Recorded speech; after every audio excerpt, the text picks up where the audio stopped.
오늘 우리에게 주신 하나님의 말씀은 시편 114편 1절에서 8절까지 말씀입니다.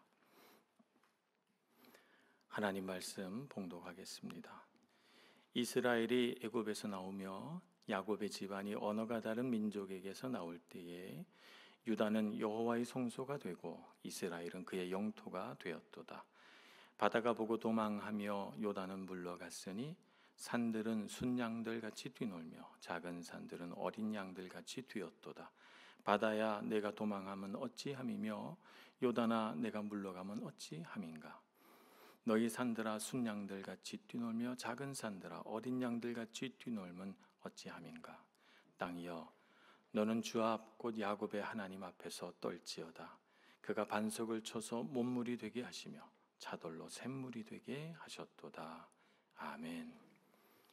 여러분 요즘 기도하십니까? 기도하고 계시죠? 네. 이 기도하는 것 어렵지 않습니다. 기도는 어떻게 합니까? 우리 기도 가르치지 않아도 우리 마음속에 있는 하나님께 하고 싶은 말들 하는 거 기도구나 이렇게 알고 계십니다. 그죠? 나의 바램, 나의 아픔, 내가 겪고 있는 혼란스러움, 내가 지고 있는 무거운 짐, 내가 가야 할 길, 이런 것들을 주님 앞에 아뢰입니다. 주님 도와주옵소서. 아뢰죠. 하나님은 자비로우시고 하나님 은혜가 많으시며 우리를 긍휼히 여기시는 분이시기 때문에 우리가 그런 기도를 하나님 앞에 드릴 자격이 있나 없나 이런 걸 따지지 않으시고 하나님의 백성이 하나님의 이름을 부르며 기도하는 자리에 하나님은 쏜살같이 내려오셔서 우리의 기도에 귀 기울여 주십니다. 그래서 우리가 어떤 아픔을 갖고 있는지 어떤 문제를 가지고 씨름하며 살고 있는지 귀담아 들으시고 그 문제에 관한 하나님의 뜻을, 하나님의 지혜를, 하나님의 방법을 우리에게 가르쳐 주십니다. 오늘 저와 여러분이 함께 나누고자 하는 부분은 바로 여기입니다. 우리가 우리의 마음을 하나님께 아뢰는 것은 어렵지 않습니다. 내 마음을 아뢰고 내 감정을 아뢰고 내 생각을 아뢰고 내 계획을 아뢰는 건 어렵지 않습니다.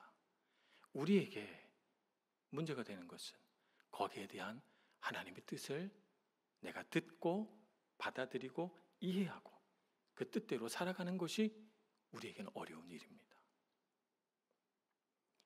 많은 사람들이 하나님 앞에 아뢰기는 하나 기도를 통해서 하나님의 뜻을 깨닫고 받아들이는 것은 어려워하는 기도 생활을 하고 있지 않은가 이런 생각을 해봅니다.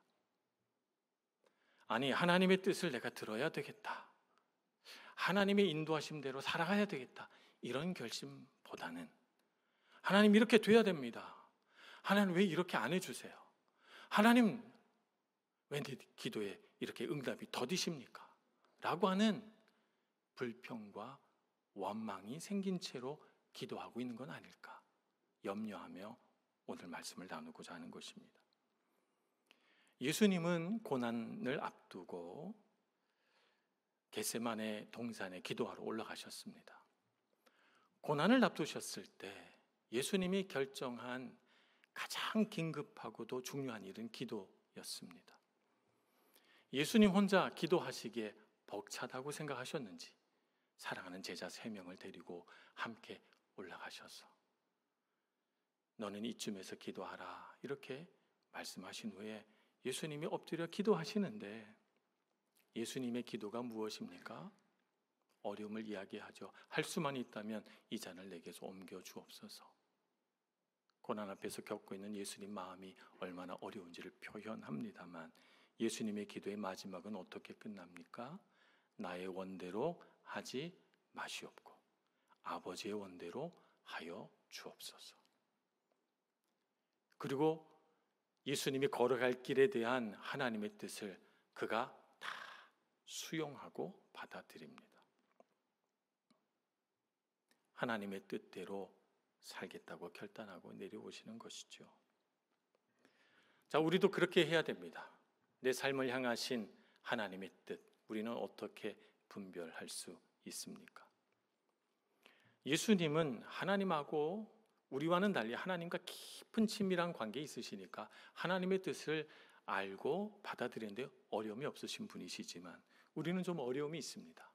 왜냐하면 우리는 죄라고 하는 것이 우리를 가로막고 있기 때문에 우리는 예수 그리스도의 보혈로 우리의 죄를 씻고 하나님 앞에 나가야 되는 단계가 필요하고, 또 하나님의 뜻을 내가 깨달아도 이해해도 꼭 이렇게 살아야 할까라고 하는 내 내면의 자아가 부딪혀오는 소리를 듣기 때문에 우리는 말씀을 붙들고 기도하는 것이 참 어렵습니다.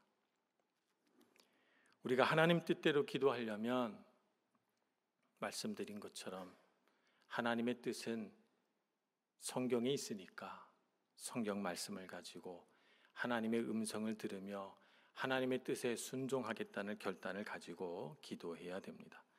그러니까 기도하는 것이 말씀과 분리돼서는 안 됩니다. 말씀을 떠나서는 안 됩니다. 우리는 하나님의 말씀을 가지고 기도해야 됩니다. 기도할 때 내가 바라는 거, 내 감정이 이끄는 대로 이렇게 기도하는 것이 아니라 우리의 기도는 예수님의 기도와 마찬가지로 우리 기도의 마지막은 하나님의 뜻대로, 하나님께서 인도하시는 대로가 되어야 하는 것입니다. 우리는 말씀을 통하여 하나님의 뜻을 알아듣고 이해하며 자신이 이해한 하나님의 뜻을 의지하여 아무 소망이 없는 중에 소망하며 아무것도 바랄 수 없는 중에 바라며 하나님 말씀 붙들고 나아가게 됩니다. 그 하나님의 말씀을 내 삶으로 받아들여서 우리가 음식을 소화하여 영양분으로 삼듯이 그 말씀을 소화하고 흡수하여 우리의 마음을 어렵게 하는 삶의 문제들 속에서 하나님의 뜻대로 살아가야 되겠다, 이것이 정답이구나 라고 하는 믿음의 능력을, 믿음의 힘을 사용하게 됩니다. 이것이 기도입니다. 여기까지가 돼야 기도를 잘하는 것입니다. 기도는 성경을 통하여 깨달은 하나님의 능력을 내 삶으로 가져오는 통로라고 말할 수 있겠습니다. 기도는 하늘에서 울려 퍼진 하나님의 음성을 내가 발딛고 사는 이 땅 위로 가져와서 그 하늘에서 울려 퍼졌던 음성을 내가 사는 땅에서 경험하는 것을 기도라고 하는 것이죠. 그러니까 기도는 내가 말하는 것에서 그치는 것이 아니라 하나님께서 말씀하시는 것을 들음으로 나아가고 그 들은 것을 내 삶으로 살아냄으로 완성되는 것입니다. 예수님은 기도를 시작하실 때는, 겟세마네 동산에서 기도를 시작하실 때는 고뇌하고 힘들어하며 성경에 보면 땀방울이 핏방울이 될 때까지 기도하셨다 이렇게 표현되어 있지만 기도를 마치신 후에는 그렇지 않았습니다. 이렇게 말씀하신 것으로 예수님의 이 마음이 어떠하다 하는 것을 짐작해 볼 수 있습니다. 겟세마네 동산에서 기도를 마치고 나오신 예수님은 마태복음 26장 46절에 이렇게 말씀하십니다. 일어나라, 함께 가자. 보라, 나를 파는 자가 가까이 왔느니라. 네, 주님의 말씀도 강아지가 잘 들어야 됩니다. 네. 일어나라, 함께 가자. 보라, 나를 파는 자가 가까이 왔느니라. 예수님을 고난과 죽음으로 빠뜨리는 위기의 순간이 다가오는데 예수님은 오히려 이 순간에 더욱 담대하십니다. 이 고난의 순간을 앞에 놓고 회피하거나 돌아가려고 하는 것이 아니라 그 고난을 정면으로 마주보며 나아가고 있으신 것이죠. 말씀을 붙들고 하나님의 뜻을 붙들고 기도하신 예수님은 이 하나님의 뜻을 분명히 깨닫고 마음에 담으셨기 때문에 그래서 하나님 뜻대로 살아야 되겠다라고 하는 담대한 마음을 품고 고난 앞에 정면으로 맞서며 서 있는 것입니다. 하나님의 말씀을 붙들고 기도하는 우리에게 예수님은 지금도 이렇게 말씀하실 것 같습니다. 일어나라, 함께 가자 라고 말씀하십니다. 말입니다.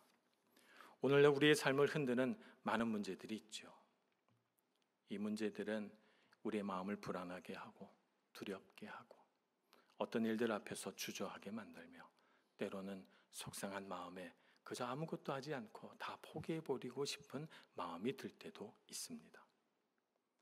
그럴 때 우리는 어떻게 기도해야 될까요? 예수님처럼 기도해야 됩니다.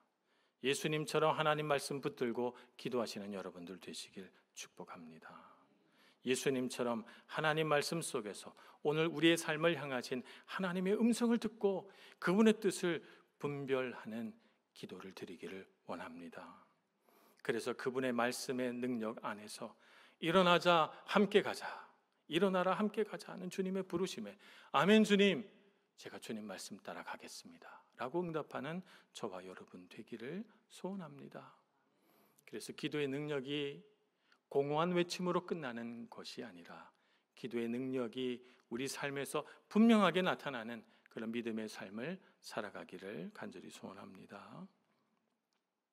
시편은 기도하는 사람들이 쓴 기도 모음집입니다. 오늘 그 150편이나 되는 기도 모음집 가운데 시편 114편을 통해서 이 기도의 주인공은 어떻게 하나님의 부르심 앞에 나아갔는지, 어떻게 아멘 하면서 하나님의 뜻대로 기도했는지 살펴보고자 하는 것입니다. 시편 114편에 주로 나타나 있는 것은 자연 현상들이죠. 3절에 보면 바다가 보고 도망하며 요단은 물러갔다. 4절에 보면 산들은 순양들같이 뛰놀며 작은 산들은 어린 양들같이 뛰었다. 8절 보면 그가 반석을 쳐서 못물이 되게 하시며 차돌로 샘물이 되게 하셨다. 이렇게 표현해 놓고 있습니다. 자연을 묘사하는 것처럼 보이지만 사실 이 시편은 자연을 보여주려는 것이 아닙니다. 자연을 다스리시는 하나님을 나타내고자 함이죠. 시편 114편에서 묘사하고 있는 것은 무엇을 말하는가 하면 이스라엘 백성들이 애굽을 탈출해서 광야를 지나 가나안 땅에 이르기까지의 내용을 담고 있는 것입니다. 애굽을 탈출할 때 이스라엘 백성이 뒤로는 애굽 군대가 군마를 이끌고 무시무시한 속도로 쫓아오고 앞에는 거대한 바다가 가로막혀 있어서 그들이 탄식하며 부르짖을 때 하나님께서 밤새도록 바람을 불어 그 거대한 바다를 둘러 갈라 그 바다를 지나가게 하셨고, 그들이 막막한 광야에 들어와서 먹을 것도 떨어지고 마실 물도 떨어져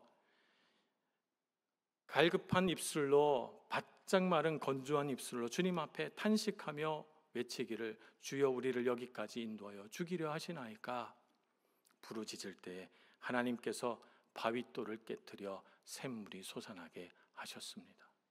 그래서 많은 사람들이 그 물을 먹고 신비롭도다, 이 광야에서 이런 물이 나올 줄 누가 알았는가, 하나님의 인도하심을 경험하게 됩니다.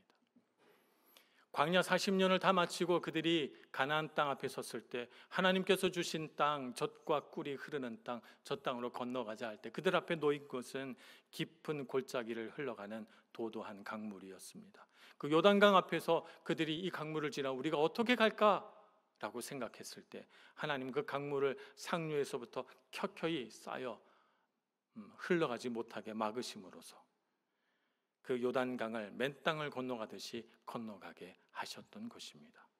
지금 114편에서 노래하고 있는 것은 이스라엘 백성들과 함께 하셨던 하나님, 그들이 어떻게 애굽에서 노예되었던 삶에서 탈출하여 자유인이 되었으며 광야에서 어떻게 사람이 살 수 없는 그 적막한 땅에서 구원을 받았으며 그들이 어떻게 가나안 땅에 이르게 되었는가를 이 시인의 상상력을 동원하여 표현하고 있는 것입니다. 하나님은 사람이 하나님께서 하신 일들을 바라보며 하나님을 기억하고 하나님을 찬송할 때 기뻐하십니다. 하나님께서는 자신이 창조하신 세상을 사람이 자신이 원하는 대로 사용하고 자신이 원하는 대로 주관하려는 행동은 기뻐하지 않으십니다. 자기 마음대로 사용하고 내가 원하는 대로 주관하려고 하는 이러한 것은 사람이 주인 노릇하려는 것입니다. 하나님이 만드시고 사람이 태어나기 전부터 하나님께서 이 모든 세상 만물을 운행하고 계신데, 잠시 왔다가 가는 한계가 분명한 인간이 마치 자기가 이 세상을 만든 것처럼 주인 노릇하려고 한다면 하나님께서는 그것을 기뻐하시겠습니까? 하나님께서 이 세상을 운행하는 원리를 가지고 강물은 흐르고 산은 솟아나게 하고 바다는 뛰놀게 하셨는데, 근데 사람이 자기의 능력이 강하다고 자기가 원하는 대로 하나님의 원리 원칙을 떠나서 자기 마음대로 주관하려고 한다면 하나님께서는 그것을 기뻐하실까요? 그렇지 않습니다. 그것은 사람이 자기 능력을 사용하여 하나님이 받으셔야 할 영광을 자기 영광으로 가로채는 것과 같기 때문에 기뻐하실 수가 없습니다.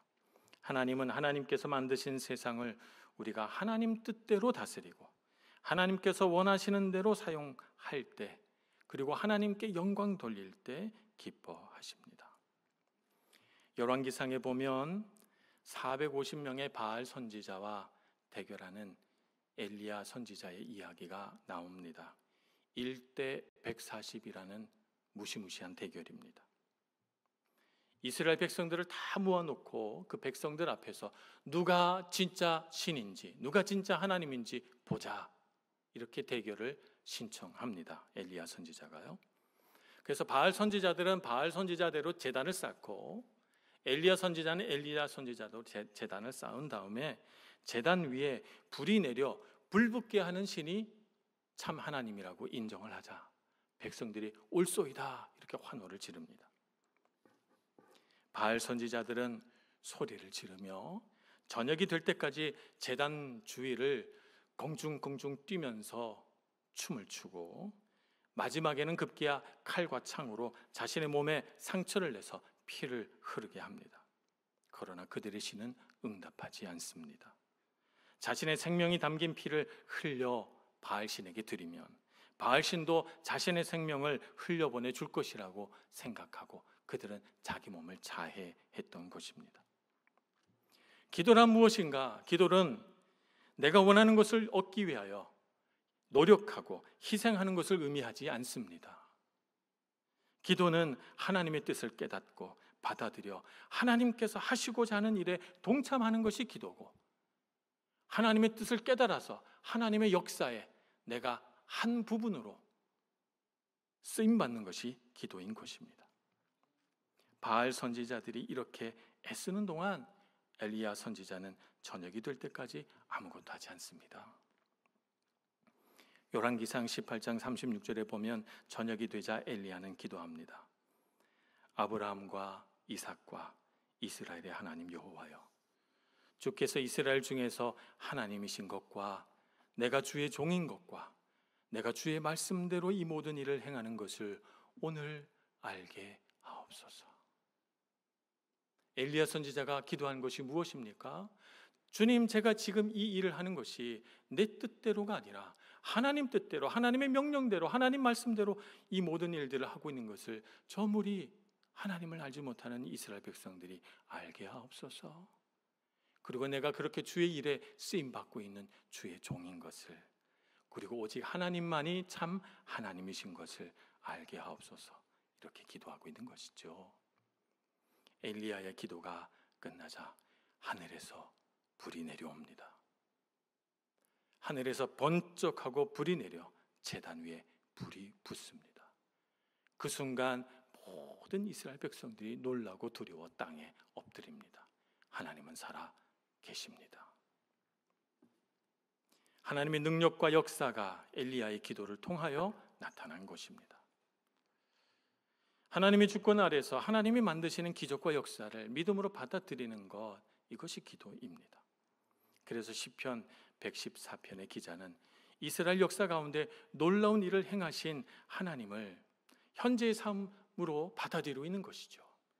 그래서 상상하여 이스라엘 백성들이 애굽 땅을 탈출할 때, 그들이 광야를 지날 때, 가나안 땅에 들어갈 때를 생각해 보며 그 순간을 노래하고 찬미하며 그러면서 그는 7절에 이르러 이렇게 기도합니다. 땅이여 너는 주 앞 곧 야곱의 하나님 앞에서 떨지어다. 이것은 현재형입니다. 지금 그는 그 하나님의 능력을 자기의 삶에서 경험하고 있는 것이죠. 그래서 자기 앞에 있는 만물들을 바라보며 땅이여 너는 주 앞 야곱의 하나님 앞에서 떨지어다 라고 기도하고 있는 것입니다. 하나님의 능력을 생생히 느끼고 그분의 놀라우신 능력과 은혜 앞에서 경외감을 가지고 기도하고 있는 것입니다. 우리도 그렇게 되기를 소망합니다. 우리도 주님의 능력과 그 놀라우신 은혜 앞에, 그 생생하신 주님의 임재 앞에 떨며 기도하는 우리가 되기를 소망하는 것입니다. 그래서 기도의 주인공이 내가 아니라, 내가 기도했다가 아니라 하나님을 향하여 기도하고, 기도의 주권은 주님께 있습니다.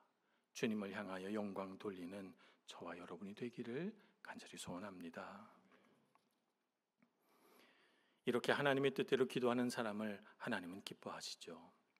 기뻐하시기 때문에 그래서 하나님은 기도하는 사람과 특별한 관계를 맺으십니다. 오늘 2절 말씀에 보면 이렇게 기록되어 있습니다. 유다는 여호와의 성소가 되고 이스라엘은 그의 영토가 되었도다. 말하자면 기도하는 사람의 삶은 하나님의 땅이 됩니다. 기도하는 그 사람은 하나님의 성소가 됩니다. 말하자면 그 사람을 통하여 하나님을 나타내시고 그 사람의 인생을 통하여 하나님의 선하심, 다스리심을 드러낸다는 것이죠. 그래서 하나님은 기도하는 사람과 특별한 관계를 맺으시기 때문에 레위기 26장 12절에서는 이렇게 하나님 백성과 맺으신 특별한 관계를 표현합니다. 나는 너희 중에 행하여 너희의 하나님이 되고 너희는 내 백성이 될 것이니라. 기도를 통하여 하나님과 하나님 백성이 특별한 관계로 맺어집니다. 나에게 하나님은 나의 하나님, 하나님에게 나는 하나님의 백성. 그렇게 불려지는 특별한 관계 안에 놓이게 되는 것이죠. 이런 특별한 관계를 맺을 때 우리는 그러면 내 삶이 다 형통하고 고난은 하나도 없고 모든 일들이 잘 풀리고 그렇게 되지 않겠는가 생각하지만, 그러나 특별한 관계 안에 있는 사람에게도 고난은 있습니다. 고난과 역경은 이스라엘 역사를 살펴보니까 이스라엘 중에 계신 하나님을 나타내는 하나님의 능력의 통로로 쓰임 받습니다. 오늘 시편 144편만 봐도 그렇습니다. 홍해가 가로막혀서 하나님의 능력이 나타납니다. 광야 중에 마실 물이 없어서 하나님이 샘을 터뜨리십니다. 그들이 요단강이 가로막혀 가나안 땅에 건너갈 수 없을 때 하나님이 강물을 여십니다. 이렇게 고난은 하나님의 능력과 살아계심을 나타내는 통로로 쓰임받고 있죠. 오늘 우리 삶의 문제와 어려움도 우리가 더욱 기도하면서 하나님의 뜻을 찾아갈 수 있게 하는 통로가 됩니다. 믿지 않는 사람들은 고난만 바라보지만 우리 믿는 사람들은 고난 너머에서 일하고 계시는 하나님을 바라보고 있기 때문에 우리는 관점이 다릅니다. 그래서 고난은 우리 기도가 더욱 불붙게 되는 장작과도 같습니다. 고난은 우리가 하나님을 뜨겁게 만나는 경험의 장이 됩니다. 힘들지만 힘들지 않습니다. 고난 속에서 우리는 더욱 뜨겁게 기도하며 능력 많으신 하나님을 만나기 때문입니다. 하나님은 인생의 고난 속에서 더욱 선명하게 나타나시며 그분의 능력을 더욱 강하게 사용하십니다. 하나님의 백성들은 하나님의 살아계심을, 하나님의 임재를 경험하기를 바라며 그분 앞에 기도해야 될 것입니다. 하나님은 우리 믿는 자들이 우리 입술로 하나님을 향해서 우리 믿음의 고백을, 하나님을 향한 찬송을 고백하고 선포하기를 바라십니다. 하나님이 우리 인생을, 우리에게 생명을 주실 때 우리 인생에 대한 계획이 있으셨죠. 계획을 세워 놓으셨습니다. 성경은 하나님을 만나 동행하면서 그 각 사람마다 세워 놓으신 하나님의 인생 계획을 받아들이고 그들이 어떻게 그것을 수용하여 하나님의 뜻대로 살아가는가에 대한 이야기입니다. 하나님께서 우리의 인생 가운데서도 계획을 세우시고 우리와 하나님과 사이에 스토리를 만들어 가시죠. 이야기가 있습니다. 우리는 기도를 통하여 하나님께서 세우신 나만의 특별한 이야기를 시작하게 됩니다.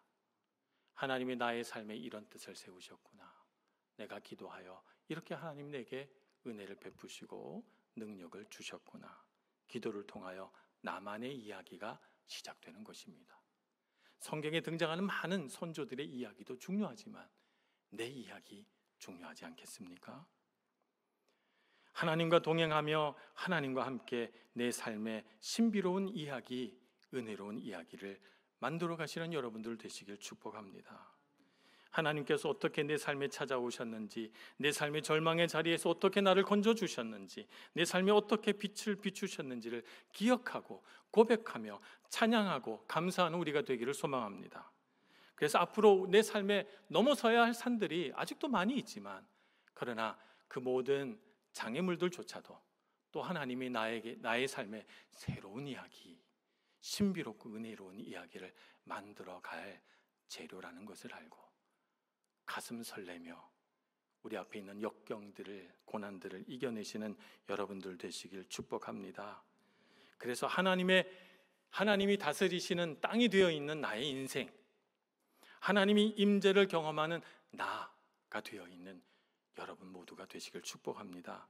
그래서 시편 144편 기자처럼 나는 여호와의 성소가 되고 나의 인생은 그의 영토가 되었다라고 고백할 수 있는 저와 여러분 되기를 간절히 소원합니다. 기도하겠습니다. 자비하신 하나님, 어려움들 속에서도 우리를 붙드시고 긍휼히 여기시며 우리의 삶 가운데 복을 내려주시는 주님을 찬양합니다. 한순간도 우리를 떠나지 않으시고 우리와 동행하시는 하나님을 의지하고 우리가 또 기도하고 또 주님을 부릅니다. 주님, 우리의 기도에 찾아오셔서 하나님의 그 선하신 뜻을 보여주시고 우리가 뜨겁게 갈망하는 마음으로 주님의 뜻 따르며 살게 하여 주옵소서. 예수님의 이름으로 기도합니다. 아멘.